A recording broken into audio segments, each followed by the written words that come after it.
Good morning. It is Friday morning, and it is another opportunity to improve the way forward. So, I began uh, classes yesterday and back in the struggle of trying to assist with the acquisition of knowledge and skill.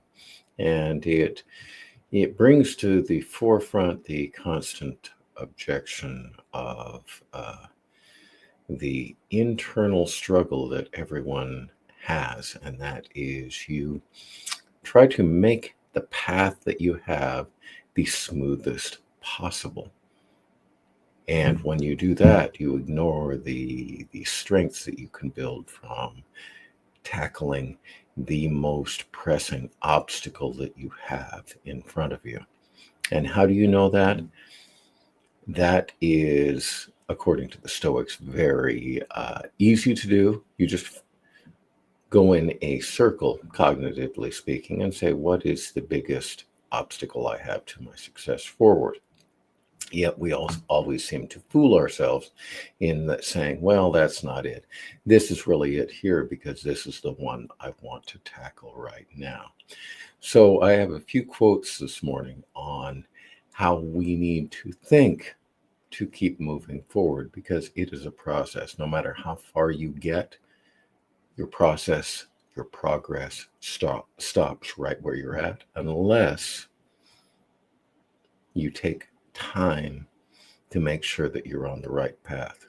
You can't spend all of your time wondering what path you're on. You have to be walking, but you need to review that often. All right. Aristotle. The more you know, the more you realize you don't know.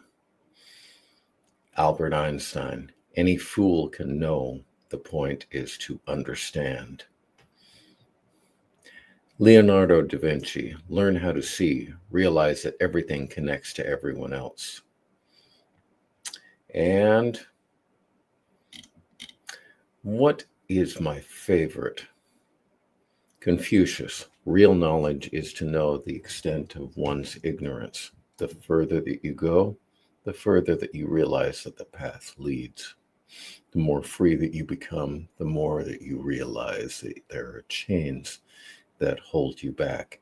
And you become addicted to the idea of freeing yourself of those chains so that you can do what you would like to. And that is really the extent of where I am. People come to me and they beg for freedom. That's what I see. No matter what level they're at. I've had advanced students approach me, intermediate students, people that have approached music in the past and given it up, and they talk about they want to be free. They may use different terms to express that. And so that is something that we want to cultivate from the beginning, the ability to be free. Once you are free, it becomes addictive. So let's do it. Let's jump in. Let's cultivate a little bit of that freedom. If we can just peer over the fence into the horizon for just 1 second and escape our own internal cage, let's do that just for today.